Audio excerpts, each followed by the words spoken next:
झूले लेती रियासत क्या होती है? पाकिस्तान भी इस वक्त आलमी सियासत के जियो पॉलिटिक्स के झूले पे पींगे ले रहा है और बड़ी बड़ी ऊंची जो पींगे चढ़ा रहा है। अब दूसरा दौर जो है शुरू होने वाला है इस्लामाबाद में बातचीत का।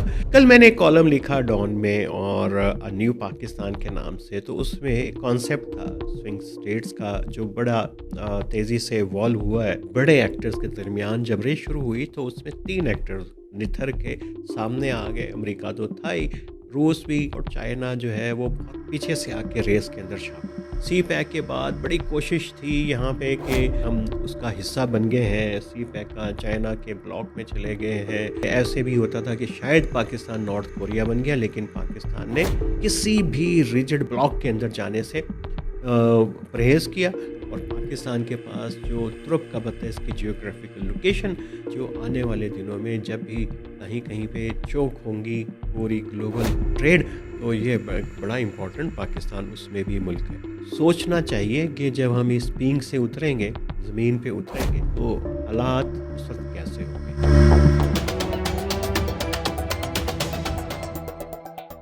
Hello, narratives with Aamir Rana में खुश आमदीद। झूले लेती रियासत क्या होती है? आपने बचपन में झूले लिए होंगे, पींगे भी चढ़ाई होंगी। तो जब आप झूले के ऊपर बैठते हैं और अगर आपको कोई झूला देता है, तो आपको पहले हल्का सा खौफ, एक मुसर्रत, एक आपको पुरलुत्फ कैफियत महसूस होती है। और अगर आप खुद पींग चढ़ाना शुरू कर दें, तो आपके अंदर एक जज्बा, वलवला और आपको दुनिया नई नज़र आने लगती है और एक एनर्जी सी भर जाती है और आप चाहते हैं पींग को चढ़ाते ही चले जाएं, चढ़ाते ही चले जाएं। और क्योंकि आपको अपना आप भी नया लग रहा होता है और दुनिया भी नई लग रही होती है। और पाकिस्तान भी इस वक्त आलमी सियासत के जियो पॉलिटिक्स के झूले पे पींगे ले रहा है और बड़ी बड़ी ऊंची जो पींगे चढ़ा रहा है। अब देखें ये पींगे जो है कहाँ तक जाती हैं और अ, इसका नतीजा क्या निकलता है। क्योंकि झूले के साथ और बहुत सारे जुड़े हुए खदशात ख़तरे हैं, हम उसकी तरफ नहीं जाएंगे क्योंकि खुशी का मौका है। और अब दूसरा दौर जो है शुरू होने वाला है इस्लामाबाद में बातचीत का। इस्लामाबाद बंद है, रावलपिंडी बंद है। देखें जेडी वेंस आते हैं पहले और उनके साथ जो है उनके 2 अहम कारोबारी जो शरीक हैं ट्रंप के, वो आते हैं। और ईरान की तरफ से भी अब बात चल पड़ी है कि वो भी आएंगे। ये दूसरा राउंड होगा, आखिरी राउंड होगा, इसके बाद कितने राउंड होंगे ये हम देखते रहेंगे। और आपके पास तो इतनी मालूमात हैं, इतनी वेबसाइट्स हैं, सोशल मीडिया है, टीवी चैनल भरे पड़े हैं उन तज्जियों से, लेकिन हम उन तज्जियों से बचते हैं जो महज आपको खबर और एक खबर का पस मंज़र बताते हैं, लॉन्ग टर्म पर्सपेक्टिव आपको नहीं देते। ये जो हमने झूले का जिक्र किया, ये असल में एक पाकिस्तान के मुस्तकबिल से और आने वाले दिनों से जुड़ा हुआ सवाल है। कल मैंने एक कॉलम लिखा डॉन में और न्यू पाकिस्तान के नाम से, तो उसमें एक कॉन्सेप्ट था स्विंग स्टेट्स का जो बड़ा तेज़ी से इवॉल्व हुआ है। तो उसके ऊपर जो हमारे कुछ देखने वाले और पढ़ने वाले, उन्होंने कहा कि इसको थोड़ा सा और एलैबोरेट कर दें कि स्विंग स्टेट यानी झूले लेती हुई रियासत होती क्या है। लेकिन सबसे पहले तो ये अहम है कि ये एक बिल्कुल नया क्लब है आलमी सियासत के अंदर। और इसके लिए कोई दाखिले की फ़ीस भी नहीं है, क्योंकि आपका जो पहले ही करैक्टर है रियासत के, वो आपको इस क्लब का मेंबर बना देती है। और इस क्लब के काफ़ी ज़्यादा मेंबर हो गए हैं। और ये जो बदलती हुई जियो पॉलिटिक्स के अंदर होता ये है कि रियासतों के जो करैक्टर जो हैं बदलना शुरू हो जाते हैं और उनको रीडिफ़ाइन करना पड़ता है। बहुत सारी रियासतों को वो होती तो वैसी है, ना उनको कोई सुरखाब का पर लगता है, ना उनका कोई सियासी क्राइसिस ख़त्म होता है। हो सकता है कुछ इकोनॉमिक अपॉर्चुनिटी निकल के सामने आ जाएं, ना उनकी डिफेंस कैपेबिलिटीज़ में फ़र्क पड़ता है, लेकिन चूंकि वो रीडिफाइन हो जाती हैं, तो फिर उनका प्रोफाइल चेंज हो जाता है, उनको दुनिया नई नज़र से देखने लगती है। चले हम एक आपको मिसाल दे देते हैं माज़ी करीब की, जब ये सर्द जंग अरूज के ऊपर थी, पाकिस्तान अमेरिका के क्लब में था, इससे भी ज़्यादा जितना अब है। तो हम रूस के ख़िलाफ़ जो है सोवियत यूनियन के ख़िलाफ़ जंग का हिस्सा थे। तो उस वक्त हमें एक इत्तेहादी के तौर पे देखा जाता था, और दुनिया जो है वो अपने अपने ब्लॉक्स के अंदर तकसीम थी। और ब्लॉक के अंदर फ़ायदा ये था कि आपको अपने ब्लॉक के इत्तेहादियों की कमज़ोरियाँ नज़र नहीं आती थी, ना उनकी इक़्तिसादी कमज़ोरियाँ, ना उनकी सियासी कमज़ोरियाँ, ना ह्यूमन राइट्स की वायलेशन नज़र आती थी। और बहुत सारे 23 के करीब 24 के करीब इंडिकेटर हैं सोशो पॉलिटिकल सिक्योरिटी से रिलेटेड, ये सारे इग्नोर होते थे। फिर सर्द जंग ख़त्म हुई, तो फिर पता चला कि यार ये जो हमारे इत्तेहादी हैं, तो इनके अंदर कोई जान जून तो है नहीं, बल्कि कुछ ने फ़ायदा उठा के किसी ने एटमी प्रोग्राम अपना मजबूत कर लिया, एटम बम बना लिया। और कोई जो है उसने अपनी गिरफ्त जो है इक़्तिदार पे मजबूत कर ली, मिस्र का केस हो जो भी। तो उसमें फिर रीडिफाइन हुई, उन्होंने कहा कि यार ये जो हमारे इत्तेहादी थे ये तो असल में फेल्ड स्टेट है। और फेल्ड स्टेट के लिए फिर बड़े बड़े थिंक टैंक्स अमेरिका में, यूरोप में उन्होंने काम शुरू किया। और उन्होंने फिर बताया कि एक अच्छी रियासत होती क्या है, और ये पूरे के पूरी एक नई नेशन बिल्डिंग की और नए दुनिया को डिफ़ाइन करने की यूनिपोलर वर्ल्ड बन रहा था। तो उसमें नए इत्तेहाद बनने थे, नए इत्तेहादी होने थे, तो रियासतों के करैक्टर चेंज होने थे। तो उसमें फिर एक फेल्ड कॉन्सेप्ट का कॉन्सेप्ट आ गया, और फिर दुनिया ने कमज़ोर रियासतों को, मिडल पावर्स को, और बेशक बड़ी रियासतें थीं उनको उसी नज़र से देखना शुरू कर दिया। इंडेक्स बने फंड फॉर पीस के फेल्ड स्टेट का, उसके ऊपर एतराज़ात शुरू हुए, तो उसको फिर कहा कि फ्रेजाइल स्टेट्स का इंडेक्स है। और पाकिस्तान का स्कोर उसमें कभी अच्छा नहीं रहा, ज़रा देख लीजिएगा जाके एक मरतबा फिर।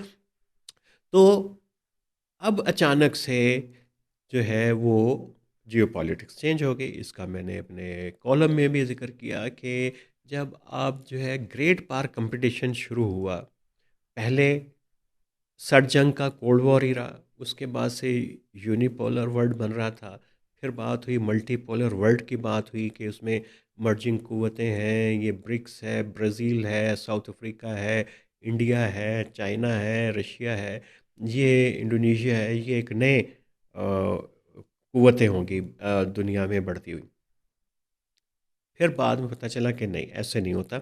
और एक जो है ग्लोबल रेस शुरू हो गई बड़े एक्टर्स के दरमियान। जब रेस शुरू हुई तो उसमें 3 एक्टर्स निथर के सामने आ गए। अमेरिका तो था ही, रूस भी जो उसको हजीमत हुई थी सोवियत यूनियन बिखरने टूटने के बाद, अपने कपड़े झाड़ के और दोबारा से उठ खड़ा हुआ। और चाइना जो है वो बहुत पीछे से आके रेस के अंदर शामिल हो।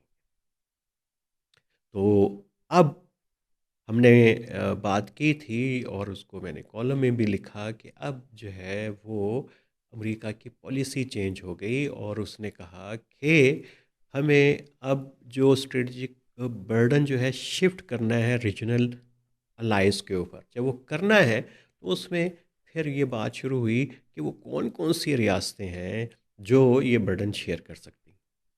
और उसमें फिर पता चला कि कुछ ऐसी रियासतें हैं जो पहले जब हम कोल्ड वॉर के अंदर हमारी इत्तेहादी थीं, वो अभी तक स्विंग कर रही हैं कहीं, और कभी इधर होती हैं कभी इधर होती हैं, झूले ले रही हैं, पींगे ले रही हैं, और उनको पता नहीं चल रहा कि रुकना कहाँ पे है। इसको डी रिस्किंग भी कहा जाता है, जियो इकोनॉमिक्स की टर्म है, लेकिन जियो पॉलिटिक्स के अंदर इसको स्विंग स्टेट का एक नई टर्म हमारे सामने आई। तो पाकिस्तान ने क्लब ज्वाइन कर लिया स्विंग स्टेट्स का। अब पहले देख लेते हैं, आपको बताएं कि ये है क्या, पूरा कौन कौन से इस क्लब के मेंबर हैं। 11 8 से 12 के करीब हैं उसमें।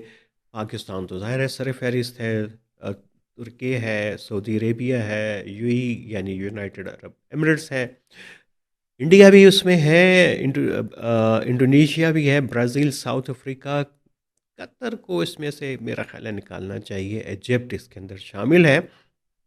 और इसका करैक्टर क्या होता है स्विंग स्टेट का, ये भी बड़ा इंपॉर्टेंट है।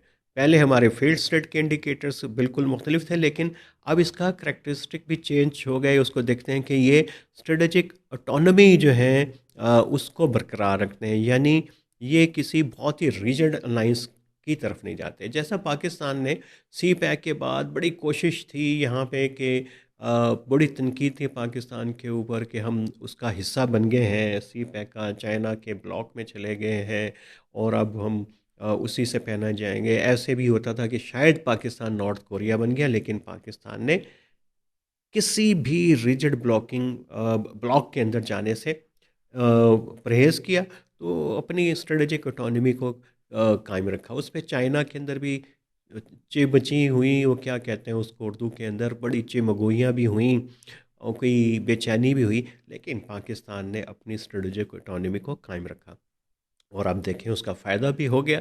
और जियोग्राफिक लेवरेज जो है वो अपने क्रिटिकल रीजन्स के अंदर वो रखते हैं, जैसे कि इनके के चौक चौक पॉइंट्स हैं, जैसे ईरान ने हुर्मुज़ के अंदर किया, और बहुत सारे लिवरेजेस कतर ने जो लिए वो पीस के हवाले से, फिर मिस्र का जो है पूरा सुएज़ कैनाल के हवाले से, और पाकिस्तान के पास जो तुर्क का है इसकी जियोग्राफिकल लोकेशन, वो ज़ाहिर है कि इंडियन ओशन के ऐसे कॉर्नर के ऊपर है जो आने वाले दिनों में जब भी कहीं कहीं पे चोक होंगी पूरी ग्लोबल ट्रेड, तो ये एक बड़ा इम्पोर्टेंट पाकिस्तान उसमें भी मुल्क है।